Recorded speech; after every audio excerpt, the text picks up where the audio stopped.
Good evening. Thank you for coming.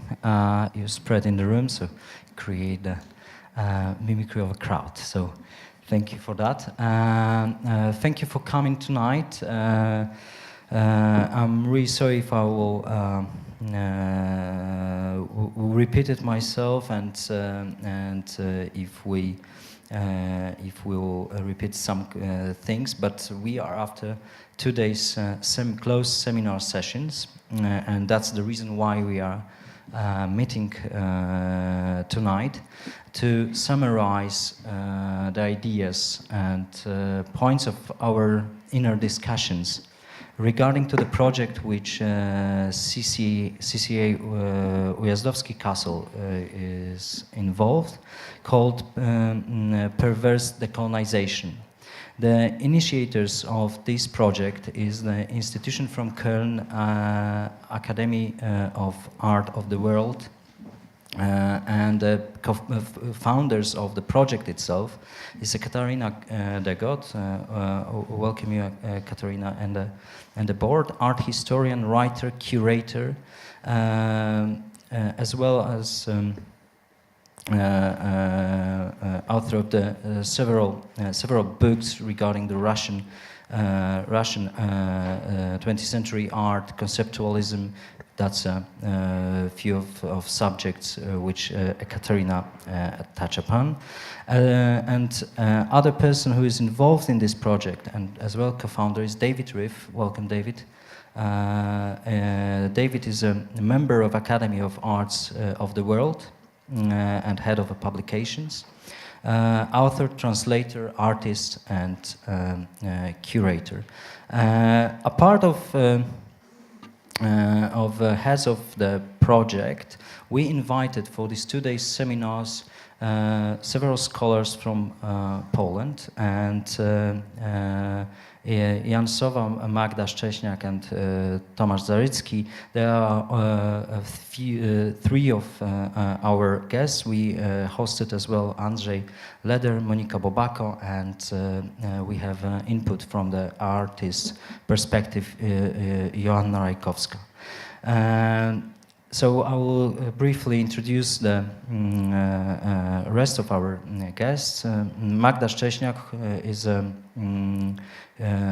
cultural study scholar, as well as visual culture, author of a fantastic book Normy widzialności, tożsamość w czasach transformacji, where she develop the notion of social aspirations connected with the culture inputs. Tomasz Zarycki, sociologist, social geographer, focus on the subject of intelligentsia as a part of a social structure, author of ideologies of Eastness in Central and Eastern Europe, and last but not least, Jan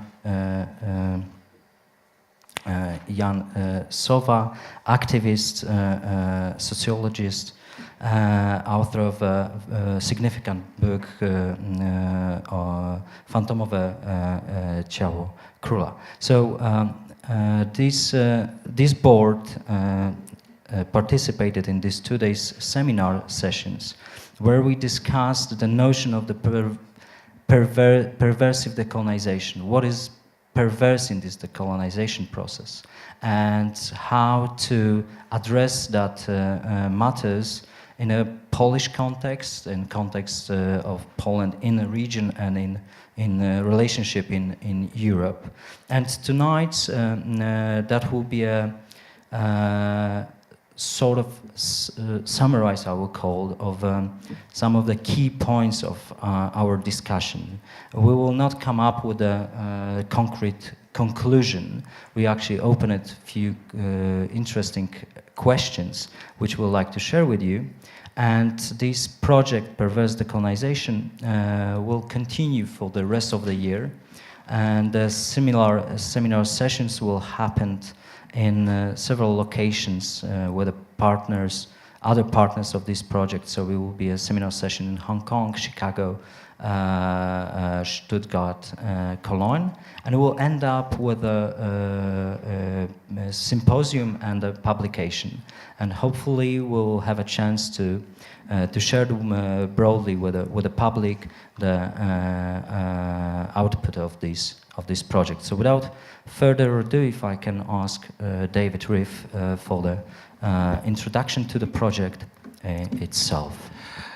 Hi, thanks Konrad for the introduction, and thanks for coming and listening to us. Thanks for having me and us. I'll tell you a few words and read a bit from a text that we wrote about a year ago when we were formulating the project, Perverse Decolonization, for ourselves. Katja and I wrote this text together. We think it still applies, that it's still relevant, so I would just, without further ado, sort of try to retell it and skip over some parts and use some of these formulations that I've developed before. Maybe just to also introduce the context, this is what our seminar actually started with, so I'm giving you an abbreviated version of the beginning of our closed seminar. Our project departs from a ubiquitous diagnosis. The dissatisfaction with neoliberal globalization has reached an unprecedented scale. Disillusion at the uneven and exploitative nature of economic and cultural circulation is constantly growing, as those marginalized and excluded by this machine seek an antidote to its negative effects. As philosopher Achille Mbembe puts it, quote, "Neoliberal capitalism has left in its wake a multitude of destroyed subjects, many of whom are deeply convinced that their immediate future will be one of continuous exposure to violence and existential threat. They genuinely long for a return to some sense of certainty, the sacred, hierarchy, religion, and tradition. They believe that nations have become akin to swamps that need to be drained, and that the world as it is should be brought to an end. For this to happen, everything should be cleansed." So we can see that isolationist tendencies, particularisms, and identitarian populisms perform something that you could call a discursive cleansing, triumphing at lightning speed everywhere from semi-peripheries like Turkey or Russia, in Southeast Asia, in South Asia, and in the former centers as well, such as the United States or Britain. To paraphrase Bruno Latour, the utopia of the globe gives way to the utopia of the nation. And to resist these new nationalisms, these ultra-nationalisms, seems an absolute urgency, but it also raises really difficult questions for those cultural producers and theorists who, since decades, have been committed to post-colonial critique in the frame of the liberal system that is currently in crisis. For a long time, post-colonial theory appeared as the very best way to insist upon the distinctive singularity of identities threatened by globalizing normalization, to evince their resistance to structural adjustment and cultural flattening, and to proclaim their right to self-determination and to recognition. Today, the emancipative agenda of post-colonial studies is really more urgent than ever. As people flee turmoil all over the world, they find themselves facing a resurgence of xenophobia and colonial relations and outright racism. And in that sense, there's absolutely nothing outdated about the struggle to affirm and protect identities, excluded and threatened by the control mechanisms of an increasingly racist, exploitative system. But at the same time, the particularization of struggles, and this is really our point, has made it almost impossible to confront the unified nationalist we that now arises with such a frightening force. So on the one hand, we have this unified we, on the other hand, we have particularized struggles. As Vivek Chibber has noted, post-colonial the sociologist Vivek Chibber from New York has noted, post-colonial studies and decolonizing cultural production shares with identity politics a profound anti-universalist bias that often goes hand in hand with a blindness to issues of social justice extending beyond identitarian boundaries. So what I mean is that even if there is a social agenda in identity politics, it is based on the community of the identity that it's referring to. So you fight for your rights of your community and not for the rights of humanity as a whole. What seems equally dangerous in an age of cultural appropriation, fusion, and cultural crossover is that the new nationalism takes over sensibilities and self-understandings from what used to be the left, and that includes availing itself of strategies developed in the frame of left liberal post-colonial critique.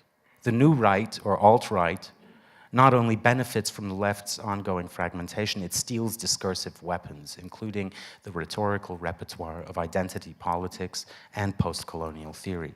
So suddenly, the politics of identity become the purview not of a minority threatened by cultural flattening, but of a not-so-silent white, one has to emphasize quite often majority, who imagines itself to be resisting a new form of colonization by its own neoliberal cosmopolitan elites.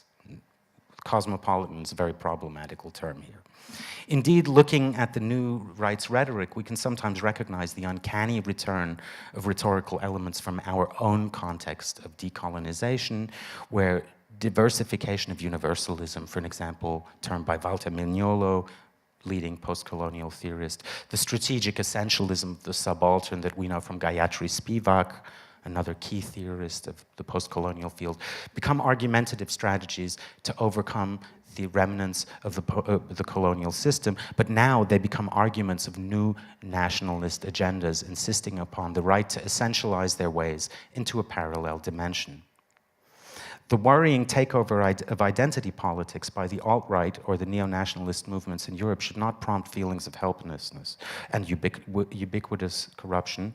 Now is the time to engage in a broader reconsideration of the contradictions of the emancipation from colonial domination, where the emergence of new imperialisms is always an option. And here we really have to consider this idea of peripheral empires, of non-European imperialisms that are competing in an imperialist world system. We really must think in this direction also as a kind of perverse form of decolonization, of a perverse form of evading the domination of the West.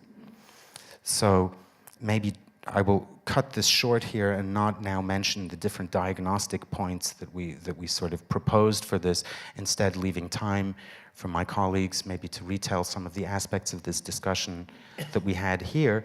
Just to say one thing to the end, what really is at stake for us, so to summarize, is this idea that emancipative processes that are very important could go fatally wrong, that they could become part of a new frightening politics, a reductive politics of identity, and that they could lead basically into what I think it was Eric Hobsbawm who spoke of nationalism, of the swamp of all, and the kind of graveyard of political movements. This is, we fear, where some of the very well-intended post-colonial critique of the last 30 years might be leading, and we ask that we want to prompt a discussion. We have no conclusion. We don't want to say that identity politics are, for an example, unambiguously bad and that we can take this position right now. This is not what we're saying. So this is the question that we bring. I think in the context, for an example, of Eastern Europe, where we really know these rhetorics quite well, on the one hand of being, of a colonization by Western Europe, of being dependent on Western Europe and so on, but on the other hand of sort of feeling the fear of a Eastern European, of the Russian neighbor, Russophobia and so on. So I think these kind of post-colonial discourses suddenly take on a completely new role, and I'm very glad that we can discuss this specificity here with all of you. Thank you. Sorry, who's next? Yeah. As we agreed, Ekaterina, if I could ask you of your comment and a statement. As you heard, our project has many stations that are yet to come, but it's actually in Eastern Europe that it feels at home, I would say, in the mostly. And I'm very glad that we're starting with Warsaw in a context that I think it's very, very important for this questioning that we are trying to do. I've learned that the notion of self-colonization is used in Poland quite widely and rather in a reactionary context sometimes. It's not the case in Russia, actually, that the term did not become actually part of the public discussion, neither on the right nor on the left, but the using of the word East and West through all the Soviet times and through the last 20 years was, of course, talking about the same thing.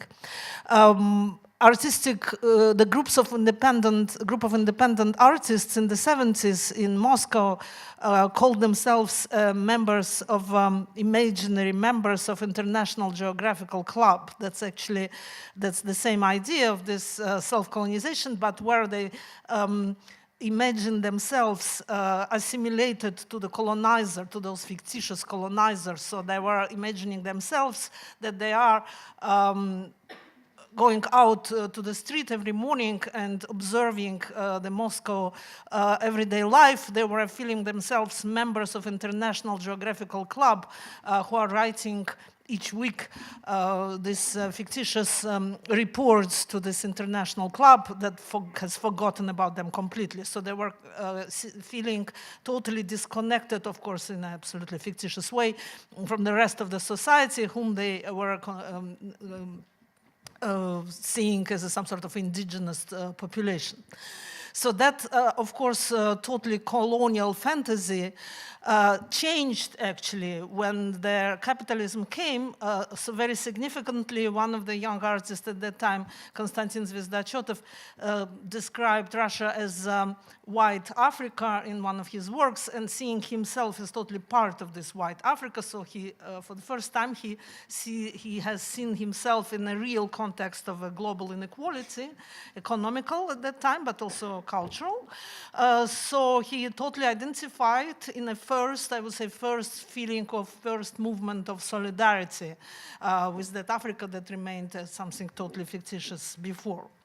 Since that moment, the reading of the context of global inequality is, as we all know, unfortunately, is extremely culturalized.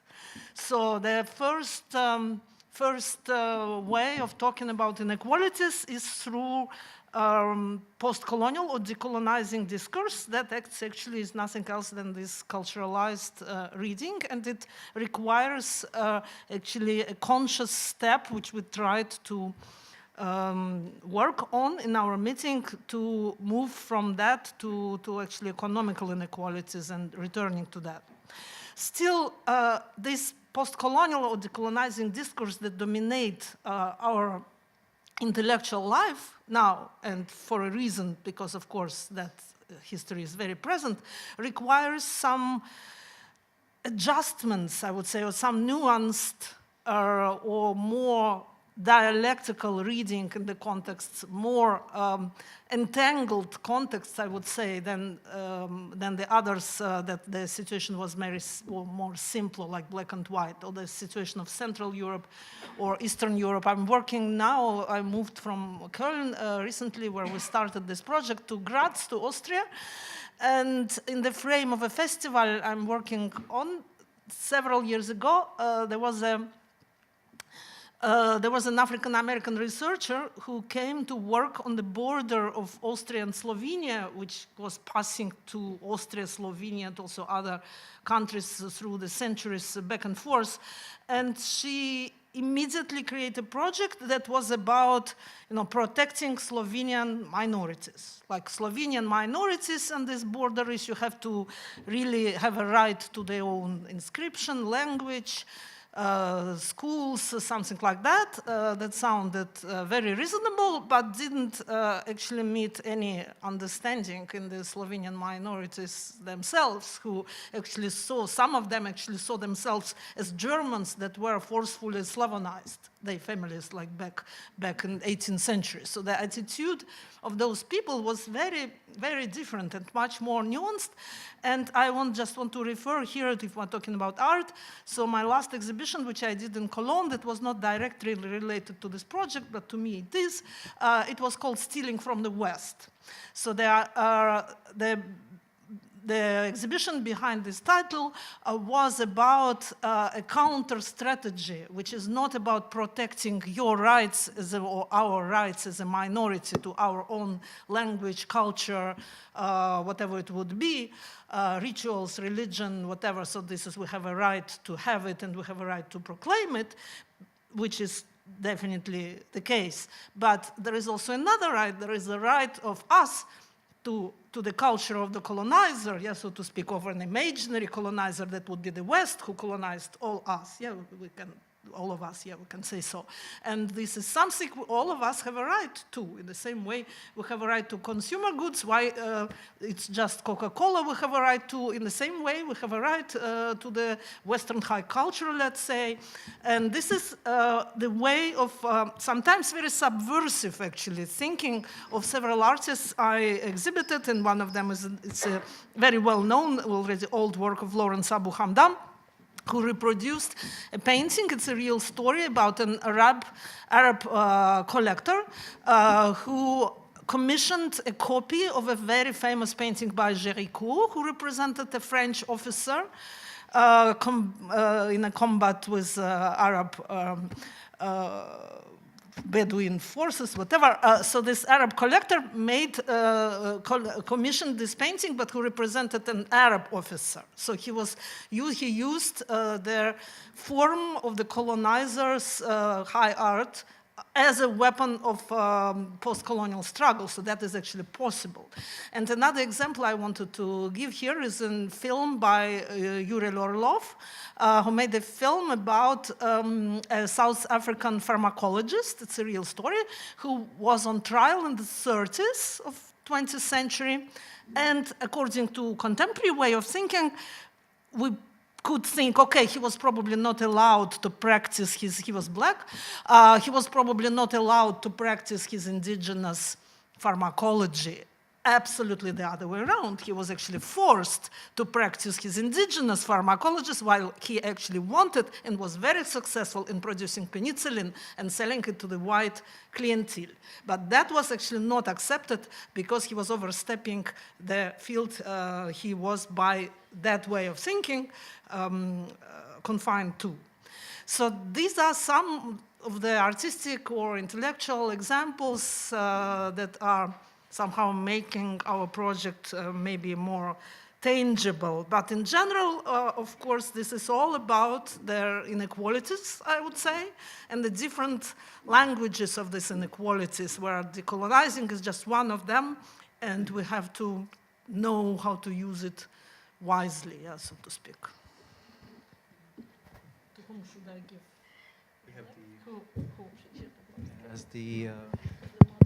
as the moderator is absent, and I have been part of this project a little bit before because we met in Cologne before, so maybe I will try to carry on.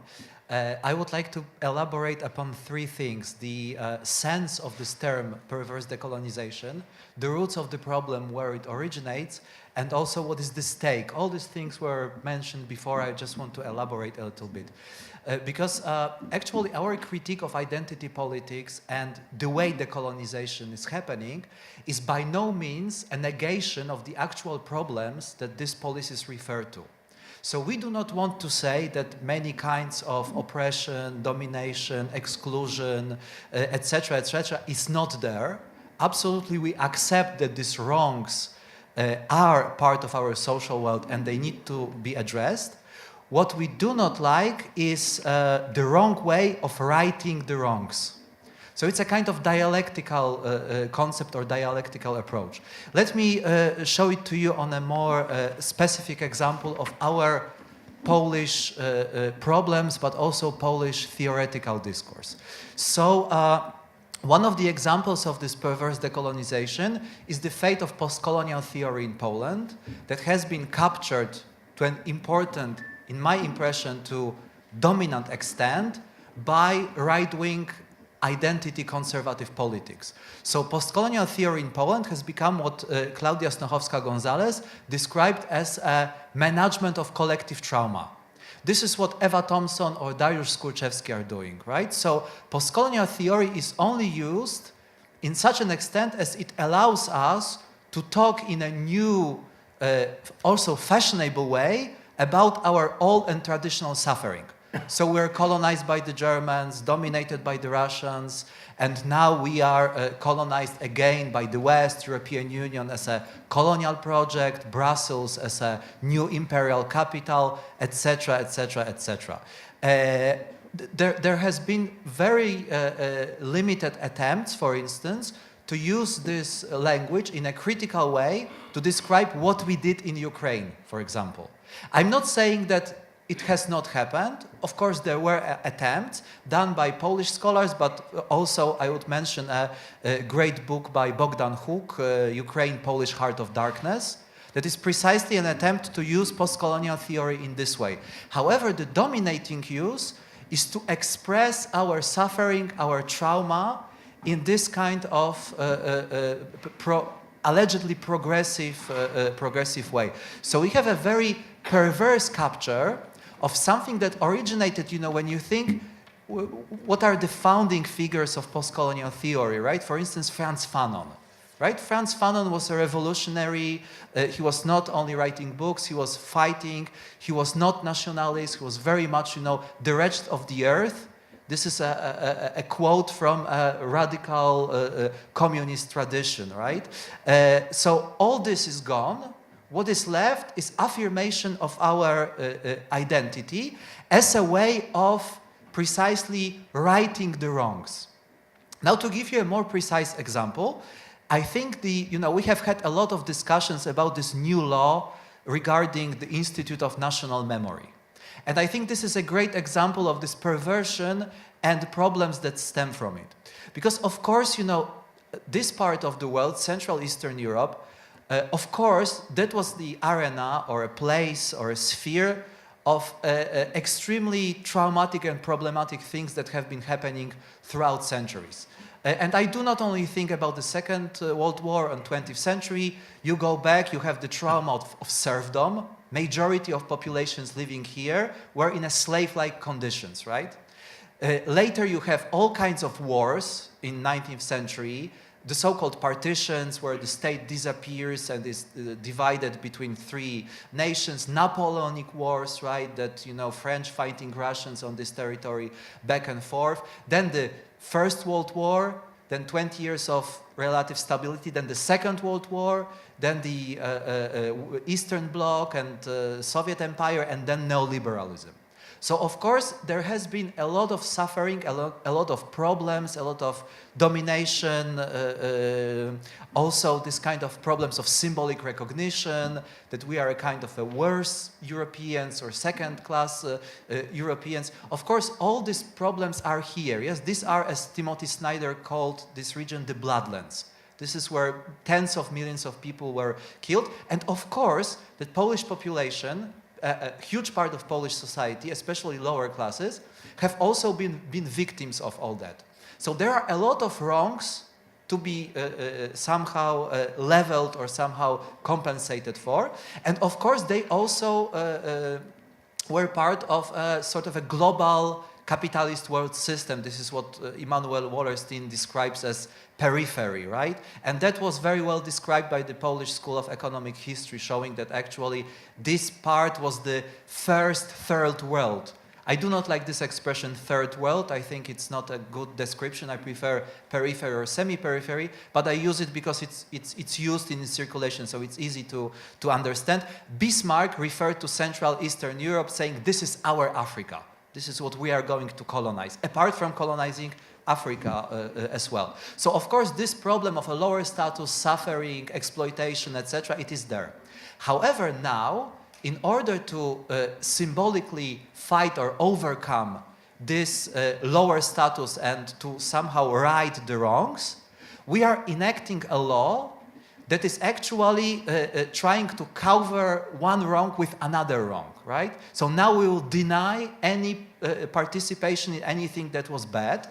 The main theme that was discussed, the main problem regarding with this new law that was discussed internationally is the Polish-Jewish question and the question of Holocaust. However, as you very well know, there is another component, is the Polish-Ukrainian relationship, because it also applies to any attempts to expose the negative Polish role that was the negative role that was played by Polish nobility. And in this, unfortunately, in this extent, if you go back to the so-called first Polish Republic or the Polish-Lithuanian Commonwealth, by the Polish state. So in this case, this law, I don't know how, how far in the past it's supposed to go, if we are allowed to say that the Polish state colonized Ukraine and also put population there in a status of subordination. And as we know, for instance, from Daniel Beauvoir and his books on Ukraine, there have been atrocities committed by Polish people there. I don't know if this law applies to this or not, but it makes it impossible to really, precisely the problem is that it makes it impossible to address these problems in a good way. It's just all this decolonization, emancipation serves just creating another problems, and all this is based on identity politics. Because we don't have so much time, so I try to present it in a concise way. Maybe you have doubts or questions, so we'll address this, I think, in Q&A after we all contribute somehow. Now, the roots of the problem. I think this is a very interesting combination of, on theoretical level, post-structuralism, and on the level of actual political and social practice, neoliberalism. I don't know if you are aware of the fact that one of the first intellectuals in Poland who was in favor of post-structuralism, postmodernism, especially communitarianism, was Zdzisław Krasnodębski, now a right-wing politician, member of European Parliament. All the way in 1990s, he was exposing this idea of communitarian arrangement of society, precisely using this in a very perverse way. Because now, the way it's used is we as Polish culture, we are different from Western culture, especially in one respect, we have never been Enlightenment culture. So Enlightenment is part of a foreign cultural tradition that does not suit our culture, and according to this postmodern politics of identity and difference, we should be allowed to practice our culture in a different way and not to accept the elements of Western culture, like, for instance, to give you a precise example, the law that refers to violence in the family has been consistently presented as an alien ideological element, culturally alien, imposed on our society. So this exposes, I think, this very conservative element of postmodernism and post-structuralism. We all need to practice our culture in a different way. This is Will Kimlicka and Charles Taylor. This is Canada in 1990s. That was precisely transposed on Polish reality by the conservatives. So something that was supposed to be a progressive articulation of critical theory, as a matter of fact, found its own truth in the peripheries as a very regressive and very conservative strategy of describing our position. So this is post-structuralism or postmodernism. Now what neoliberalism did is that it destroyed any forms of material redistribution. In this situation, the only kind of capital, the only kind of something that we own, that we may identify with, is our culture and our identity. But this, unfortunately, does not apply to everyone, because politics of recognition and politics of difference has been focused on neglected, subordinated, oppressed minorities. This created a very awkward position for people who, a kind of heterogeneous position of people who did not participate in this recognition discourse because they did not belong to any minorities. They were not ethnic minorities, not sexual minorities, no oppressed minorities, but also they were poor white. They were also not part of redistribution within the material redistribution because there was no material redistribution. And a kind of resentment that we see on the part of this new white pride is also resentment towards this. So if you're a poor refugee, or if you're a poor lesbian, or you're poor gay, or poor black person, you get recognition for being poor gay, lesbian, refugee. If you're a poor white, there's nothing for you. Because there's nothing for you from material redistribution as there is none, and there is no recognition for you because you do not deserve it. Of course, one may say, of course they do not deserve it because especially white heterosexual male, they do not deserve so much recognition. This is totally true, I agree. However, in practical political terms, creating this group of people who feel excluded from all redistribution mechanisms, both material and symbolic, it creates a kind of very dangerous position of people who at a certain point just kick the table. So they would just spoil the game. So they would somehow would like to let people know about their position. So this is a position of double exclusion. That is the result, and this leads to this perverse decolonization. Now, raising from our knees, the figure that we know very well, the recognition problem in populism that is very well exposed in all research, like for instance Maciej in Miastko, right? That these are people who they deserve recognition, they want to be recognized, appreciated. And now to finish, the third element, what is the stake? And I think this is precisely the question on universalism that David mentioned at the beginning. We are in a situation where capitalism is really a universal global force that does not care so much about our identities, it is interested in exploiting our labor. We may play our identity games between ourselves, however, we are all equally subordinated to the rule of global capital. India is a great example for this. You have struggle between Muslims and Hinduists. At the same time, they are both just cheap labor for global capital. This is one of the challenges. Environment is another, climate problems, global migrations, etc., etc. These are things that we can only address if we build some sort of universal platform for struggle. These are things that can never ever get addressed within the particular struggles, be it national or ethnic or any other. We really need universalism.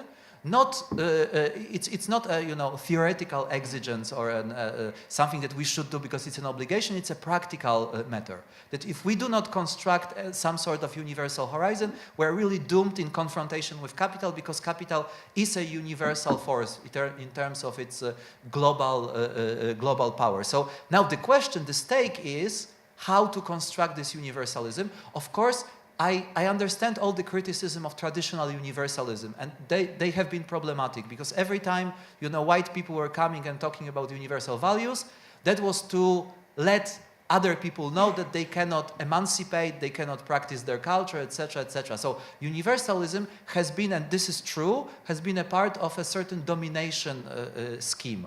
However, the question is there a chance for a different universalism? A universalism that would not repeat this problems, these flaws, and also that would be universalism and not a collection of particularisms that are politically futile. This is the practical problem of identity politics in addressing the issues that we really need to face.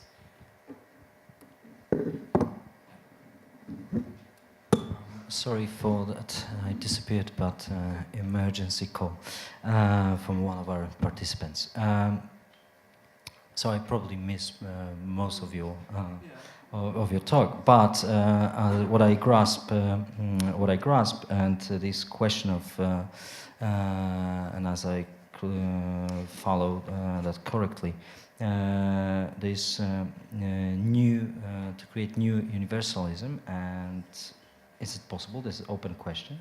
But as well as you said that we are in a state of culture culture capital and identity, but materialism. And then is the question which we develop and try to find the answer. When it happened, and if this perverse situation can be somehow dated, and we in some point agreed that we'll take this under consideration, that transition moment is this, it is actual moment of such a reading and understanding. And Andrzej Leder, who is not present here, and I will not ask you to refer to his thoughts, but Magda, you were in a position of in discussion with Andrzej, and what I found it interesting, and what we agreed as well in this perverse situation, that sort of mimicry of the society after the transition process. That's the one of the points, and if you can elaborate a bit of this mimicry moment and aspiration, and that will follow to Tomasz Zarycki and his statement regarding this hegemony of intelligentsia and the domination of intelligentsia and how it affects nowadays. And as you said today, that you don't see, like you have a problem with this perverse term. So Magda, if you could elaborate a bit of these mimicry and aspiration processes. So, and you, of course, you can comment as well on the does Jan. this work? Yes, okay. So I probably don't have as much to say as the participants who have already been working on this project for some time at least. And also my historical perspective is not as broad as was previously presented here, and geographical perspective perhaps as well. But it is true that when I received this invitation to this seminar, the description in which you notice that certain elements of post-colonial language, such as the necessity to throw off this dominance of the West and the necessity to emancipate specific post-colonial identities, do return in Poland in an uncanny way. That is, they appear not on the side of the so-called left, but rather they appear in, I don't know, conservative circles, nationalist circles, and so on and so on. And that might seem to us as something surprising. And it is true that I would place one of the sources, of course we can always kind of stretch history and look for sources of certain processes probably many years before, but I would place one of the sources in the Polish transition, which was a moment, we can pick this kind of iconic year of 1989, which was a moment when certain parts of the dominant mainstream liberal discourse tried to portray it as a moment of a simultaneous kind of throwing off, casting off of a dominance of the Soviet bloc. And a simultaneous moment where Poland returned to Europe. So this talk of kind of returning to Europe, regaining normality. Normality is this kind of catchphrase, a keyword of the Polish transition, which was perceived as a return to the pre-communist order and a simultaneous return to Western Europe as this place where at least certain parts of the Polish society think of themselves as being more Western than Eastern. This is, of course, something that Janek wrote about in his book. So the 1990s are basically a time where the mainstream discourse kind of tries to build this project of returning to a European normality, catching up with the West, and views the transition as this kind of natural process that has to end in a successful way. So a transition is a term that is used as something that has to go from point A, which is kind of a backward Soviet-style planned economy, to point B, which is perceived as a liberal democracy, free market system. And in terms of class structure, because this is one of these moments where I think that it is productive to use perhaps two theoretical frameworks. So if one of our theoretical frameworks is post-colonial studies, then and a class analysis would be a second framework that might be useful here. So in terms of class structure, this meant fostering the idea of an all-inclusive middle class that was supposed to be this kind of main social actor that will allow Polish society to return to Europe to create a normal European society. And of course, this is a project that was deeply exclusive. And during the seminar, we kind of talked a lot about this, about the act of kind of throwing overboard the working class.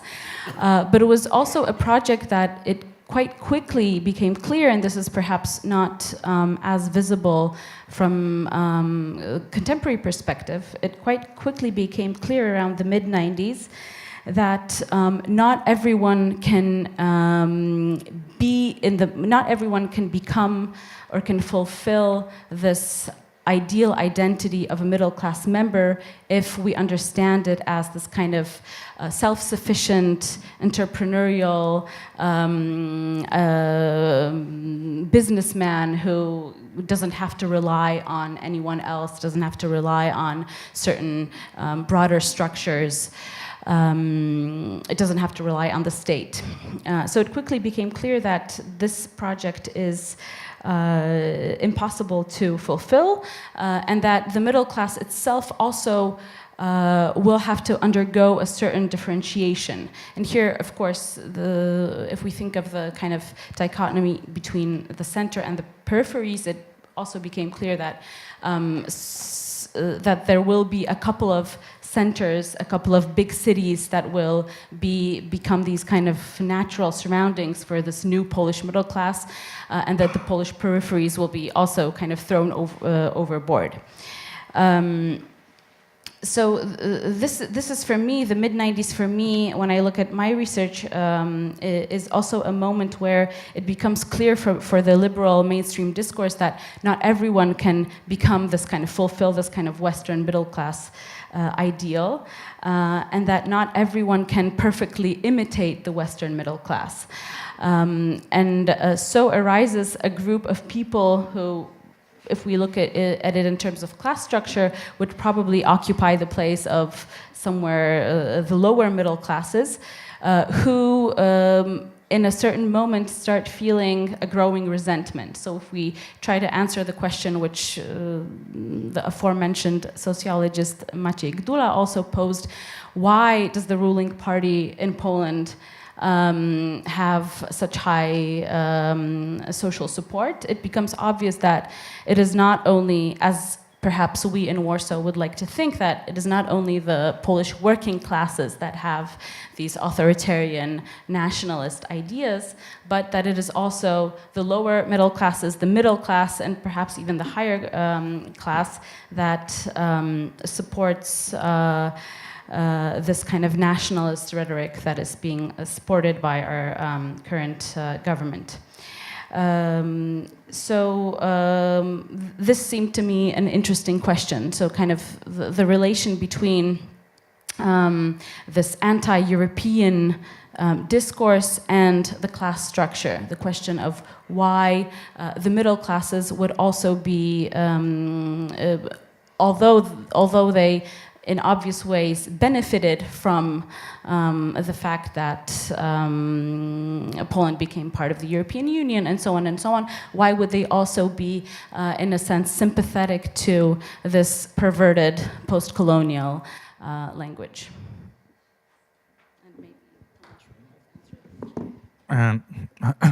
Yes, sir. Do you hear me? Yes. I will try to be brief and maybe share with you my criticism of the way that the post-colonial theory is applied to Poland, and also my skepticism towards this notion of the perverted decolonization, which I see a bit as a normative or even a bit orientalistic way of criticizing, maybe really very biased conservative way of application of post-colonial theory, which Jan Sowa here presented. But my argument is that the other way of application of post-colonial theory, which I call liberal in contrast to the conservative, can be also criticized as, first of all, quite culturalistic. I think both conservative and what I call conservative and liberal application of post-colonial theory have this very culturalistic bias, and they neglect the key economic dimension of the Polish position, the essence of the inequalities and the problems of the Polish society. And why it happens is, my answer is simple. It's because the intelligentsia is the main author of those, user of those interpretations. And as it was already mentioned, I am pursuing this argument of the hegemony of intelligentsia, this cultural, especially the elite of the intelligentsia, the cultural class. And I think this is a blind spot in the role of the intelligentsia and the economic dependence of Poland on the Western economic core are the blind spots of both application of the post-colonial theory in Poland, which suggests, both of those interpretations suggest that the cultural dependence is the essence of the problems that Poland is facing. Why I would argue that the essence is that the Polish economy is controlled by in a large extent by Western corporations. Western bourgeoisie is the real economic elite of Poland, but it is invisible because it's not part of the Polish society, and its representative is the Polish intelligentsia. And my argument is that it's both conservative and liberal intelligentsia, which they would accuse themselves of being the main culprits of the current situation. But my argument is that they are, in fact, one actor divided, but very similar in those very culturalistic image of the Polish society, Polish problems. And I would see, for example, to be a bit polemic, the way in which Jan Sowa is presenting the problems with the Polish-Ukrainian heritage as, again, quite culturalistic. Whatever you think about this Polish-Ukrainian past, there are different interpretations, and I don't want to enter into the historical debate, but my key argument would be that this is the thing of the past. Why? Because there is no Polish economic, real Polish, there is some, but no crucial economic dependence of Ukraine on Poland. The Polish ownership of Ukrainian economy as land, etc., has ended in the First World War and finally ended in 1939. So there is some cultural debate, but which is, as I would argue, mostly an internal Polish debate between conservative intelligentsia and liberal intelligentsia. And of course, Ukrainians are affected in the same way as Israelis or Jews are affected by the Polish debate about the Holocaust, etc. But my argument is that the essence of both discussions, Polish-Jewish and Polish-Ukrainian, is the Polish internal debate, negotiation between conservative and liberal intelligentsia over its privileged place in the Polish society, and this right to represent the interests of the outside capitalist class on the Polish territory.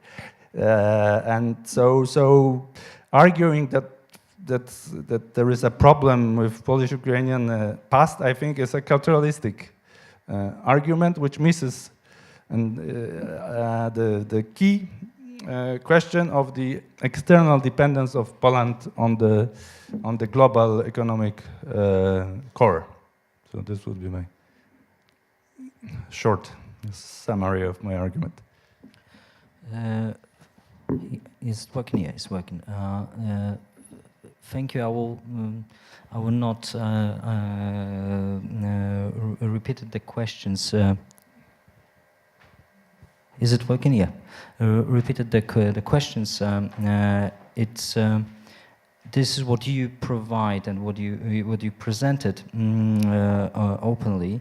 That was this part of our discussion. But at the same time, I hope that the public get the notion of that research, and the same time I open the discussion. So if you would like to refer to the statements and comments, or if you would like to ask several questions regarding the project itself or the terms.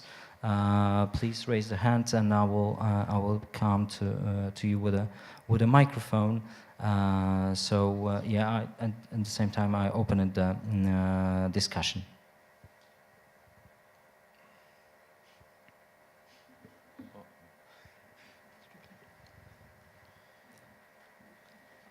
There's not really any. So maybe I will maybe ask, because we actually during the seminar we actually didn't came this point, but and that will be a question to David probably, because you will in some point in this project continue such seminars in several places, and so. I would like to ask you if you can address any definition or notion of different perspective on this perverse decolonization, and how you will see this process of work at this term and this research project will end up, if you have in mind any aim, or is it completely open question? Because we didn't summarize our session, yes. And we opened a few questions. So I imagine that you will follow those questions in yeah. other groups. So of course, you're absolutely right that the term is variable, and the kind of idea of looking at different misappropriations of a decolonizing or post-colonial discourse or rhetoric can vary. So you have, for an example, the situation that we've been discussing now in Poland is one.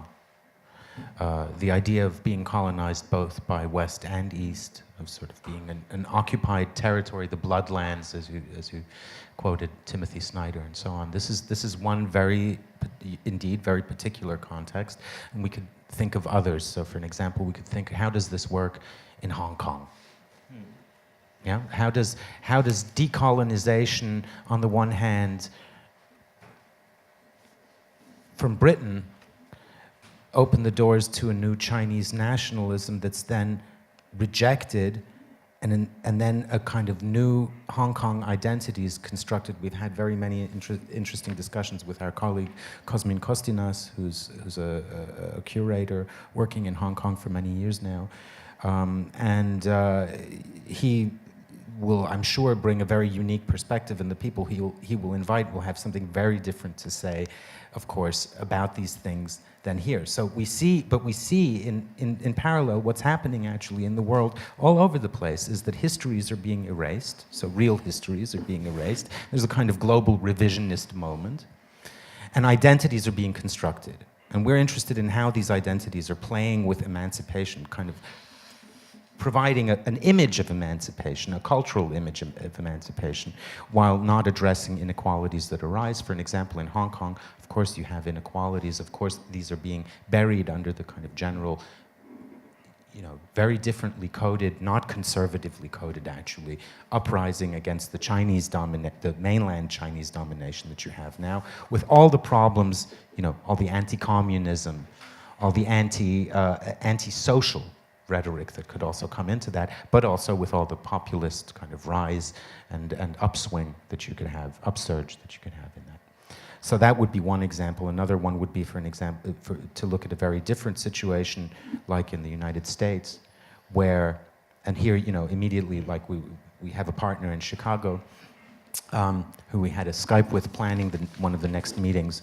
And I was telling a bit about the situation in Poland, in Russia, in how also, how, for an example, I'm sure you have this in Poland too.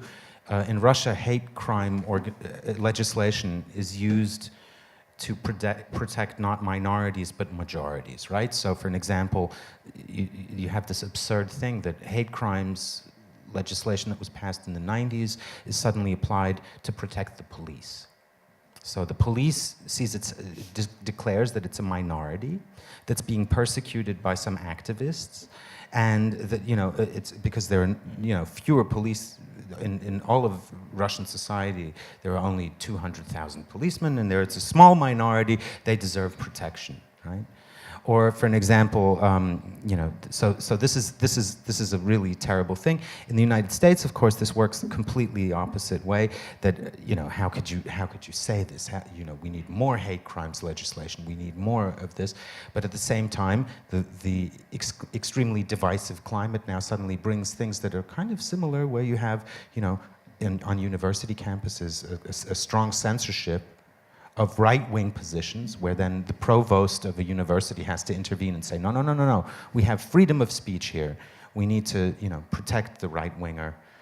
Richard Spencer, for an example, coming to the campus and giving a lecture about his neo-Nazi views.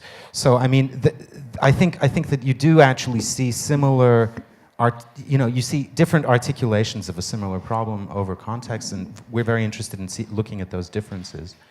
And sort of charting that with a couple of exemplary moments. Israel would be another one, of how, for an example, the occupation is red, pink, green-washed in all kinds of ways, and where indeed in Zionism there is also a kind of an anti-imperialist, anti-colonial narrative of self-determination that ultimately went completely wrong and turned into exact own opposite. So that actually also the perversities of a kind of constructed identity that is almost imposed, that is self-generated, but looks like it's imposed by paradigms appropriated from elsewhere, then starts to play in full, all with a kind of self-image of being quite liberal and and emancipative. And this is so you can find many twists in these perversities. I think that as a perspective, just to answer very quickly the question of a perspective, or where do you want to go with this, like what do you want to do? So of course, I mean, the outcome of a symposium and a publication, this is a kind of disappointing thing to hear after such ambitious declarations, but actually I think it would be a step forward. I think that quite ubiquitously, just as ubiquitous, let's say, as the problems that that I was mentioning with a kind of ressentiment, or a kind of universal capitalism that we have to now find a universal response to, just as universal almost is this pressure to not question these discourses, to leave them in place, because this would be precisely the wrong time to do that. And I can understand that. I mean, how can you criticize Edward Said's book Orientalism in a moment when Islamophobia is such a massive problem? How can you throw away this invaluable tool? So I think, but we actually think that this would be the most useful thing to do, to somehow overcome and at the same time preserve what is most valuable about the post-colonial critique. So this is an open question to all of you. But so through such a project, ambitious project, and you mentioned Orientalism, as Monika Bobako yesterday regarding the Islamophobia refers to that, and we as well few times repeated that and build a reference to the Orientalism. But do you imagine that in a year or in 2 years it will be possible to create that such a project can create the tools to take back a position of leftist thinking and the critical approach and overcome the new right or the new nationalism? I think that's way too ambitious to make that claim, although we do have to indeed work on what I would call a solid new internationalist position, yes, and it needs to be very different from the internationalism of the past, which of course worked in especially in the situation of the Cold War, as a kind of veiled colonialism itself. We need to invent a kind of or reinvent an internationalism that's much closer to grasping a kind of a non-racist, non-white universalism, and this has to. But this is a long-term project, and it can't be solved by a symposium and a conference and a book. This is not how that works. This is something that takes place in practice and not in theory. Yeah. Maybe I'll ask a question to you and maybe to Janek, who also. That will be a continuation of our seminar, because the word universalism appeared a couple of times, and I would like to ask you to kind of build on that. Along which lines would this universalism lead us, right? Because it seems kind of unobvious, this internationalist project, because basically it's in the diagnosis itself is very interesting, I feel, and it is uncanny that there is such a similarity between these kind of new nationalisms across the world, but there's still the question of a solution that I think is very unobvious. Yeah, referring to your question, I think it needs to be underlined that we are not the only group, the only people who point to problems with identity politics. It's an issue that has been discussed for some time. Even you may point to, for instance, Nancy Fraser and recognition, redistribution, all the way back to the 90s, and figures such as, I don't know, Walter Ben Michaels, who was in Poland twice. One of his books is translated. If you read The Guardian, then from time to time there is at least reference to this problem. So it's I would say, well, Vivek Chiber, who is an important theoretician, he was also part of our symposium in Cologne. So I think it's a growing realization that as much as, because this kind of doing politics has also achieved some things. It's not, we do not precisely, this is our dialectical position. We do not want to say that it's all wrong and it does not address true problems, it hasn't had any success, etc., etc. We rather point to limitations that are practical political limitations, that we can very well see that there are certain issues that will never overcome in this mode, and also that this mode of doing politics, of doing identity politics without material redistribution, because this is very important. It's not just that we focus on recognition identity, we do this without talking about material betterment of fate of the subalterns, as if, everything could be done by just recognizing people. The problem is that poor people do not want to be recognized for being poor, they want to stop being poor. And this is something that we need to address. So it's not so much getting rid of identity politics, and now we go back to this old left, exploitation, class struggle, etc. It's rather to find a way of somehow combining it. I don't want to go too much into technical, philosophical details of like dialectics, etc. But it's rather a way of finding a new frame where identity politics and material redistribution politics can be integrated. So now getting to an issue that was raised by Magda now about this new universalism. I think, for instance, universalism of labor, for example.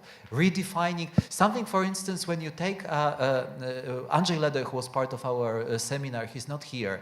I think the ending of his book, Prześniona ewolucja, the sleepwalking the revolution, it's very rarely evoked, but he points to a very important thing. For instance, we need to change our definition as citizens to our definition as workers, laborers, right? Stop talking about civil society and let's start talking about organization of labor.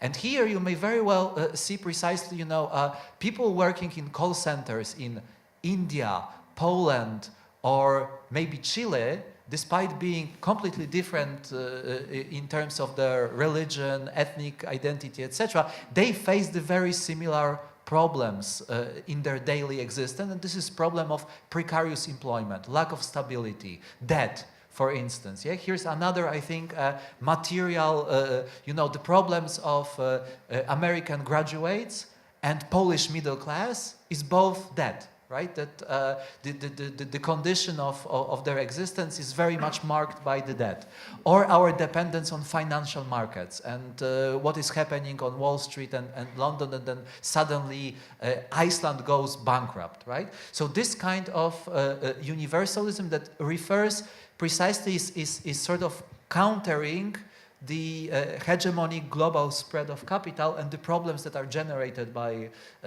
this process. That's a kind of, I think, starting point. Or for instance, I mentioned climate and environment. This is, I think, very, very important. And now, you know, we are in a very, very different situation that we were 20 or 30 years ago, because at that time, the bad consequences of climate change were experienced mainly in the tropical zone, while our zone was somehow, you know, saved. Now, with the climate change coming also to our door, we can see more and more that this is a global issue that needs to be addressed in some universal way. So, of course, you know, it's, I think, even having 10 hours, I would not construct it myself, because it's a task that goes beyond any individual intellect. But these are maybe some starting points that we can explore in building some alternative thinking that would address the very same problems and the very same issues. So again, I want to underline, we do not want to neglect anyone or say that somebody is not fighting for the right cause. We rather would like to coin new tools of solving precisely these problems that we believe cannot be solved in the mode of identity politics. Ekaterina, you were... Yeah, I would add something. So how I would describe why universalism, how would I describe what actually happened the last decades? I would say that this post-colonial liberation was somehow applied to the situation of liberation from communism.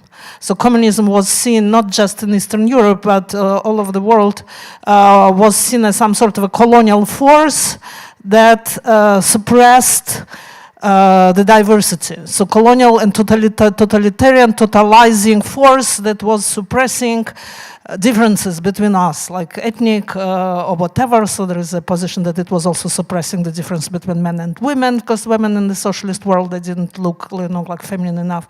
Whatever, they're on different levels. This discourse was actually dominant through the last decades. And therefore, this actually flamboyance of different ethnicities, whatever, which is was first perceived as some sort of liberation, but in reality, if we look at it, it's in a drastic contradiction with actually the totalizing force of the capital and universal state and corporation. So the universalism was blamed as a colonial force from which we have to liberate ourselves, while it is in there is no real connection in reality to what is happening in reality, this totalizing force of the capital. So for me, this project is about actually rehabilitating this universalism, that or another form, and trying to find something that would, you know, bring us out of this way out, where we found ourselves intellectually, but also politically, I would say. Very briefly, I think feminist theory provides a very good example of this kind of universalistic redefinition, and this is what happened in the 60s and 70s within Italian operaized and later post-operaized feminism. I'm thinking about Maria Rosa della Costa or Silvia Federici. It was a redefinition of women position as workers' position, right? So carrying labor, affective labor, bringing up kids, cleaning house, this is labor, right? So this absolutely does not neglect the problems that needs to be addressed. It recognizes these problems, but it provides a way of redefining these problems in terms of workers or labor problems and allows for a construction of a common ground of struggle against labor exploitation as such. So this kind of development, or I think it provides a model of what we may do to construct this universalism. So as you, thank you for that, and I will leave that, and I will not be feel in this position to summarize all the things which we talked during the seminars and even here. As you see, this what we try to present and say is that this is the work in progress project, long length in a sense. It might not end up with only with a symposium and publication. We might go on and continue by the other groups. First of all, I would like to thank you once again to invite the CCA to participate in this project. Thank you for your participation for the last 2 days. Thank you for tonight.